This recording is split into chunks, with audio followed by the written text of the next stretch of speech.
अगर आप थोड़ा भी शरीर स्वस्थ रखना चाहते हैं तो जैसे नियम से भजन वैसे व्यायाम आवश्यक। सबसे प्रार्थना है, ये दवाइयों के बल पर जीना बंद करो। अगर आप रात्रि में जगे हैं तो सूर्य उदय होने के 48 मिनट बाद फिर आप सो जाए। लेकिन वो जो बीच का समय, अच्छी सेहत, यश, कीर्ति और धन वैभव, इन सब की वृद्धि के लिए ब्रह्म मुहूर्त में किए गए कुछ काम हमेशा शुभ फल देते हैं। और इसके साथ ही मन को शांत रखने और भक्ति मार्ग पर चलने के लिए हमें ब्रह्म मुहूर्त में क्या करना चाहिए, चलिए जानते हैं श्री गुरु जी के इस प्रवचन में। राधे राधे। अगर आपको जीवन में चाहे लौकिक उन्नति प्राप्त करनी हो या पारलौकिक, प्रातःकालीन कम से कम सूर्य उदय होने के 2 घड़ी पहले 24 दूनी 48 मिनट, देखो यदि जीवन को सार्थक करना है तो जिसकी शैया में लेटे हुए सूर्य भगवान का उदय हो जाता है उसकी आयु, बुद्धि, श्री, तेज, बहुत सी बातें नष्ट हो जाती। सूर्य उदय होने के 48 मिनट पहले आप शैया से हट जाएं। अगर आप रात्रि में जगे हैं तो सूर्य उदय होने के 48 मिनट बाद फिर आप सो जाएं। लेकिन वो जो बीच का समय, प्रातःकालीन संध्या भुवन भास्कर भगवान पधार रहे, वो आप सो रहे हो, तो आपकी आयु, आपका वैभव, आपकी बुद्धि, ये सब नष्ट होने लगती, पता नहीं चलता। लोगों देखो कहाँ तेजवान चेहरे दिखाई दे रहे, खूब तो सब खा पी रहे हो, खाने पीने क्या तेज एक अलग होता है, भागवतिक तेज अलग होता। ब्रह्म मुहूर्त में उठे, प्रभु का स्मरण किया, जो 2-4 नाम ही सही, अपने बड़े बुजुर्गों को, गुरुजनों को भावना से प्रणाम किया। पहली बात, शरीर स्वस्थ रखने के लिए गरम जल किया, हल्का, आधा लीटर से 1 लीटर तक जल पिया, भगवत भाव अर्पित करके वज्रासन में बैठकर। आप लोग दिनचर्या को नहीं करते तो आप ब्रह्मचर्य को पचा नहीं सकते। ध्यान रखना, ब्रह्मचर्य कोई छोटी मोटी शक्ति नहीं है, उसको पचाने के लिए आपकी दिनचर्या दिव्य होनी चाहिए। फिर इसके बाद आप 5 मिनट 10 मिनट टहलिए, फिर सो जाइए।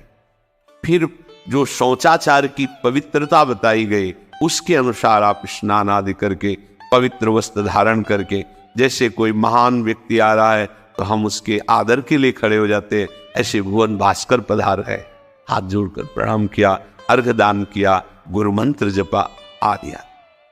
अगर आप भजन में जगे हैं तो भी सूर्य उदय के समय आप उठ जाइए। आपके गुरु आवे तो क्या आप सोते रहेंगे क्या? तो जगत गुरु है भुवन भास्कर, परम ज्ञान स्वरूप है, गायत्री छंद रूपी घोड़े हैं इनके रथ के, स्वयं भगवान अरुण देव सारथी हैं। और भगवान पीछे वर्णन किए, मैं ही सूर्य रूप से जगत को प्रकाशित करता हूं और ताप के द्वारा जल को सोख कर मैं ही वर्षा कराता हूं। अगर आप थोड़ा भी शरीर स्वस्थ रखना चाहते हैं तो जैसे नियम से भजन वैसे व्यायाम आवश्यक। सबसे प्रार्थना है, ये दवाइयों के बल पर जीना बंद करो। शरीर में जितनी आवश्यकता जल की है, अगर उतना नहीं जाएगा तो आपकी एसिड बनेगी, फुंसियां निकलेंगी, कब्ज बनेगा, कई परेशानी। ये शरीर है, ये एक गाड़ी है, कोई सच्चिदानंद नहीं है। उचित आहार, उचित जल, व्यायाम के लिए तो समय नहीं। और भी 10 दिन बीमार पड़ोगे फिर देखो, आप कहते समय नहीं है। हमने अपने बीमार स्थिति की दिनचर्या को बताया, सेत धाम की 2 बजे उठना, जो आपको बोल रहे ऐसे ही दिनचर्या करते, और 45 मिनट व्यायाम।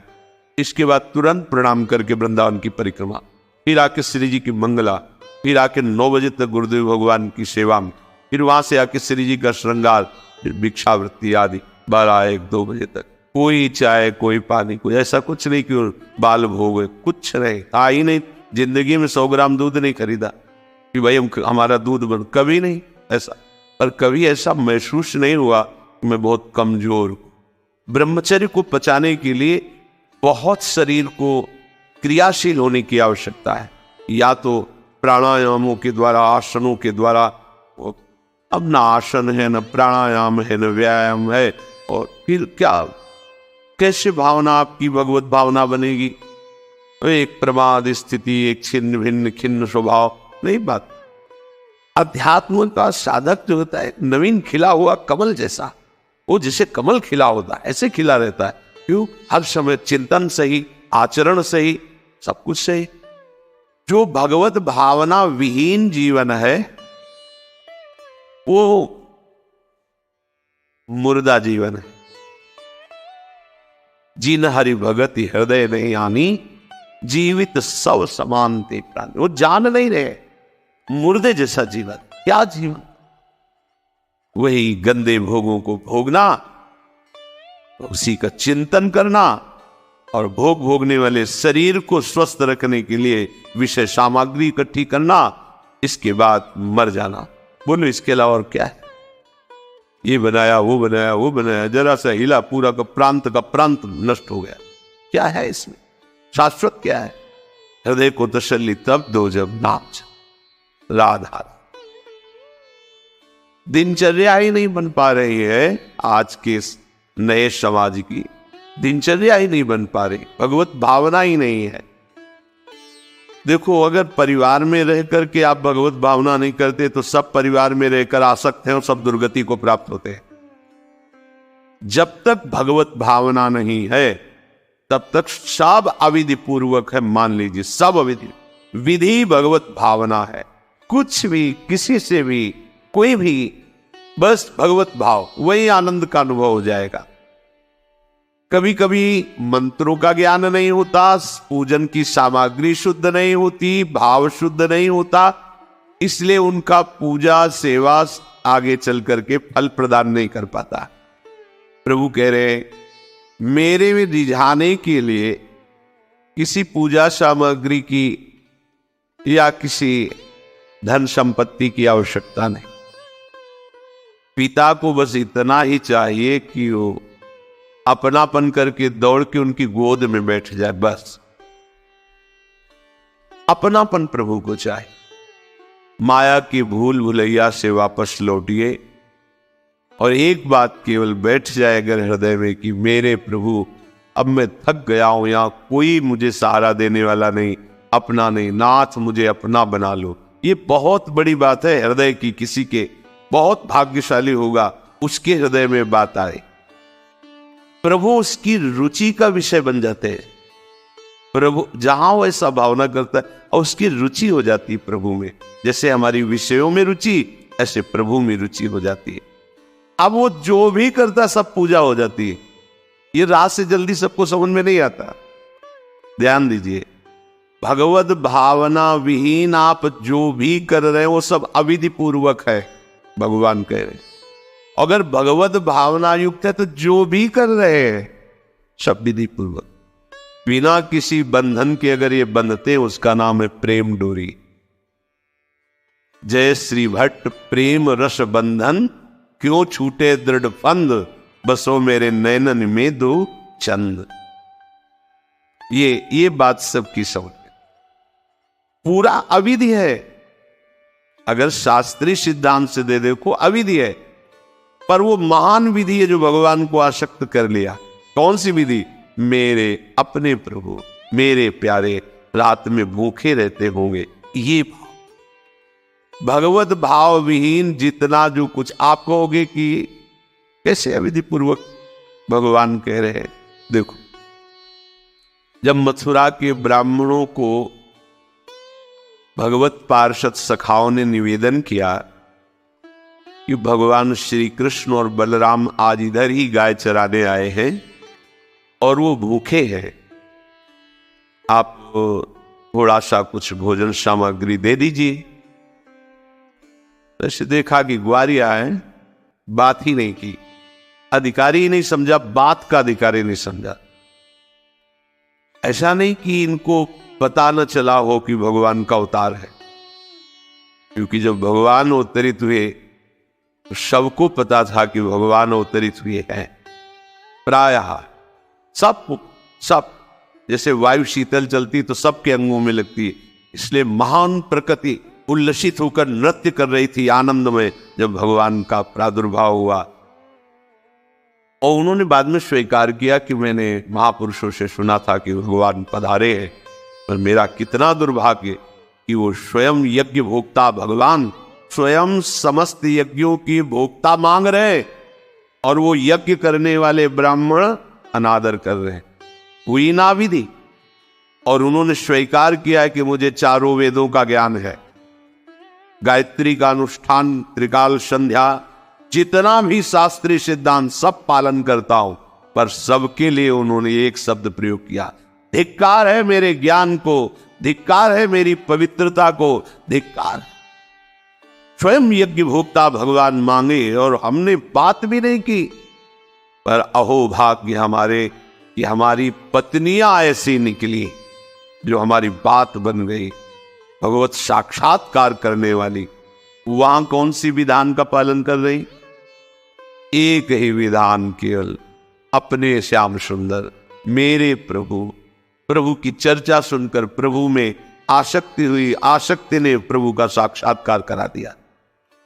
भगवत भावना विहीन बड़े से बड़ा कार्य प्रभु को बिल्कुल पसंद नहीं। दुर्योधन ने दुशासन के महल में ऐसी भोग सामग्रियों का रचना करवाया था कि देवराज इंद्र भी ललचा जाए, और मूल उद्देश्य था कि श्री कृष्ण को रिझा लेंगे, अपने पक्ष में कर लेंगे। प्रभु ने उनसे वार्ता जब संधि की तो उन्होंने कहा कि बिना युद्ध के 5 गांव की बात क्या, सुई के अग्रभाग भी नहीं दे सकता, सुई के अग्रभाग भर भी जमीन नहीं दे सकता। 5 गांव की। भगवान ने कहा था ऐसा करो, तुम हस्तिनापुर के चक्रवर्ती सम्राट पर बैठे रहो, 5 गांव दे दो पांडवों को, मेरे भक्त हैं, मेरा आदेश पालन कर। कहा तू जी अग्रे न केशवा, सुई की नोक भरने। भगवान चलने लगे तो कहा आओ प्रसाद पा लीजिए, भोग पा लीजिए, आइए महल में। तो उनका पाया वहां जाता है। यदि पवाने वाले में प्रीति हो या पाने वाले को मिलता न हो, बहुत भूखा हो, मेरे को भूख नहीं है, तेरे में प्रीति नहीं है, चल दिए भगवान।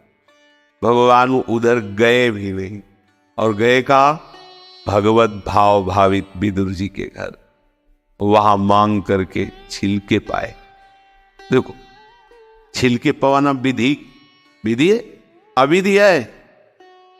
अभी सेवा अपराध में सुन रहे थे ना, हाँ, अच्छा से अच्छा पदार्थ प्रभु को पवाना, और वो अच्छा पदार्थ तो फेंक रही है और छिलका पवा रही।